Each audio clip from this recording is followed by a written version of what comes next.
Okay, let's see this problem. Okay, single number 3 given an integer array. Okay, ஒரு integer array கொடுத்திருக்காங்க in which exactly two elements appear only once. ரெண்டு element மட்டும் ஒரே தடவை தான் வரும். Other elements appear twice. மீதி elementsலாம் twice appear ஆகும். We have to find the two elements and you have to return in any order.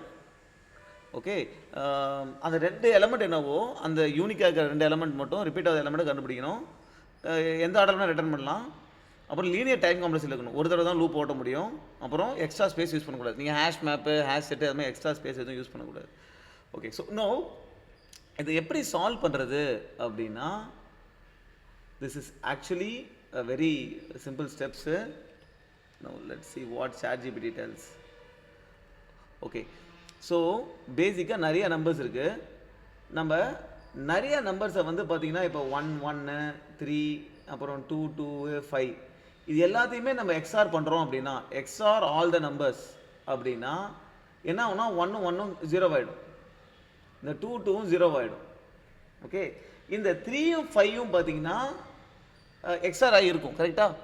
இப்போ 3 5 எக்ஸ்ஆர் பண்ணுவோம். நம்ம என்ன வருதுன்னு பார்ப்போம். அதாவது 1 1 0 0 கரெக்டாக, 5 வந்து 1 0 1 கரெக்ட். இப்போ இதை எக்ஸ்ஆர் பண்ணால் என்ன வரும் அப்படின்னா 0 1 1.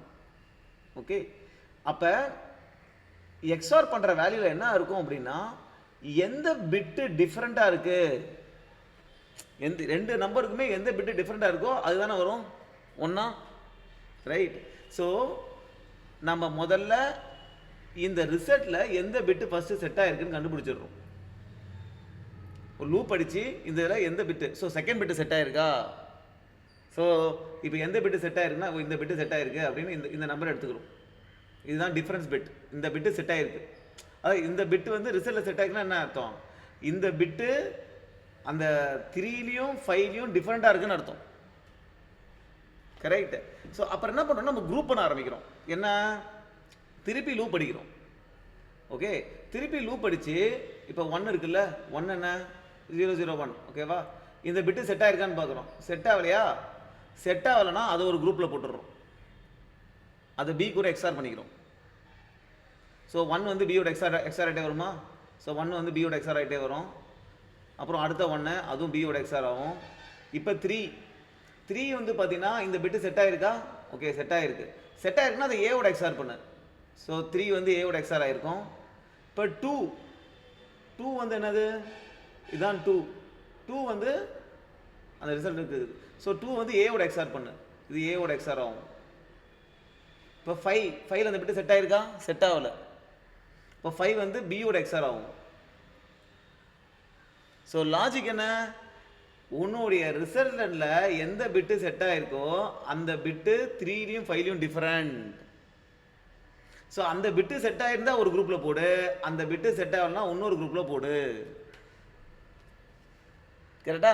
இப்போ ஈக்குவலாக இருக்கிற நம்பர்லாம் கேன்சல் ஆகிடுமா எக்ஸ்ஆர் பண்ணும்போது, 3 மட்டும் நிற்குமா. இங்கே ஈக்குவலாக இருக்கிற நம்பர்லாம் கேன்சல் ஆகிடுமா, 5 மட்டும் நிற்குமா. இது ரெண்டுத்தையும் ஒரு அறையில் போட்டு ரிட்டர்ன் பண்ணிவிடு. Right. Let's see the code.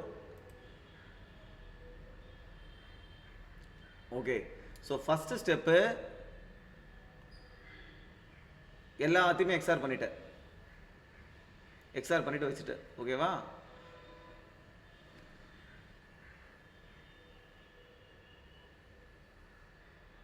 அப்புறம் ஸோ இங்கே பார்த்தீங்கன்னா எல்லாத்தையுமே எக்ஸ்ஆர் பண்ணிட்டோம். 1 2 3 4 5 எல்லாத்தையுமே எக்ஸ்ஆர் பண்ணிட்டோமா. இது இருக்குதா, இதுதான் நம்ம எக்ஸ்ஆர் பண்ண வேல்யூவு. இப்போ என்ன படிக்கணும், எந்த பிட்டு ஃபைனலாக, இதுதான் ரிசல்ட். நம்ம இதுதான் இந்த எக்ஸ்ஆர். இதில் எந்த பிட்டு செட் ஆகிருக்குன்னு நான் என்ன பண்ணுறேன், 1லேருந்து செட் ஆகிருக்கா, செட் ஆகிற வரைக்கும் நம்ம அடுத்தடுத்த பிட்டாக போயிட்டே இருக்கிறேன். எந்த பிட்டு செட் ஆகிருந்தாலோ ஓகே அது வந்து நாட் ஈக்குவல் டு 0 ஆகிடும். அப்போ வெளியே வந்துடும். இப்போ எந்த பிட்டு செட் ஆகிருக்குன்றதை இந்த டிஃபை கண்டுபிடிச்சாச்சு, அதுதான் இந்த டிஃபு. ஓகே, இப்போ திருப்பி லூப் அடிக்கிறேன். லூப் அடித்து அந்த டிஃப் பிட் செட் ஆகிருக்குது, செட் ஆகலைன்னா ஒரு ஏ கூட எக்ஸ்ஆர் பண்ணிக்கிறேன், செட் ஆகி இருந்துச்சு அப்படின்னா பியோட எக்ஸ்ஆர் பண்ணிக்கிறேன். ஸோ நான் சொன்ன மாதிரி என்ன ஆகும், காமன் சேம் நம்பர்ஸ்லாம் போயிடும், 2 டிஃப்ரெண்ட் நம்பர் மட்டும் வரும். அதை வந்து ஒரு அரேயில் நம்ம மெமரி அலோகேட் பண்ணி அதை ரிட்டர்ன் பண்ணிட்டு போயிடலாம். ஓகே, ஸோ இது ஸோ சிம்பிள். இப்போ வந்து பார்த்தீங்கன்னா அந்த டைம் காம்ப்ளெக்சிட்டி ஜஸ்ட் ஒரு லூப் தான். இங்கே ஒரு லூப்பு, இங்கே ஒரு லூப். ஆர்டர் ஆஃப் n தான். நம்ம எக்ஸ்ட்ரா ஸ்பேஸ் எதுவுமே யூஸ் பண்ணல. So order of 1 space complexity, order of n time complexity.